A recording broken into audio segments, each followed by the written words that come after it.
Good evening friends.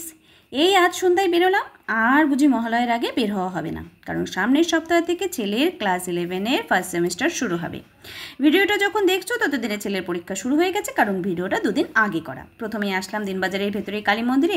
আমার অনেক ভিডিওতে এই মায়ের বিগ্রহ দেখেছো। সন্ধ্যা আরতি হয়ে গেছে, ঠাকুরমশাই খুব সুন্দর করে ঠাকুর ঘর পরিষ্কার করে রেখেছে। পাশেই আছে বজরংবলী বাবার মন্দির। এখানে তাকালে মনে আর কিচ্ছু থাকে না, শুধুই এক দৃষ্টিতে দেখতে ইচ্ছে করে সব ঠাকুরের বিগ্রহ। এরপরই চলে গেলাম শপিং মলে। খুঁটিনাটি কিছু কাজ নিয়ে বেরিয়েছি, পুজোর বাজার করতে আসিনি, আগে পরীক্ষা টরীক্ষা শেষ হোক। তবে মলে আজ খুব একটা ভিড় ছিল না, আসলে পুজোর মার্কেটিংটা এখনও শুরু হয়নি। এই মলের এই হাফ প্যান্টগুলো ভীষণ পরে আরাম পায় ছেলে আর বর। গেঞ্জি কাপড়েরগুলো কিছুদিন পরেই কেমন যেন একটা ফুটো ফুটো হয়ে যায়, এগুলি ভীষণই টেকসই। ব্যাস, শপিং মলের কাজ শেষ। এবার গেলাম জুতোর দোকানে ছেলের জুতো নিতে। ওয়াটারপ্রুফ জুতোই আমরা বেশি পরি, যাতে ওয়াশ করা যায়।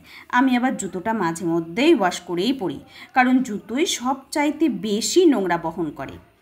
তারপর কসমেটিকের দোকানের কাজ সেরে এবার আসলাম আসল কাজে, দই ফুচকা খেতে। জল ফুচকা খাওয়া তো বেশ কিছুদিন আগেই ছেড়ে দিয়েছি। উফ, দই ফুচকা খেতে কি দারুণ লাগে। এর সাথে নিয়ে নিয়েছিলাম চাট। পরিমাণে খুবই অল্প দেয়, কিন্তু খেতে ফাটাফাটি। আজকের ভিডিও আমি এখানেই শেষ করছি। সবাই খুব খুব খুব ভালো থাকবে। টাটা।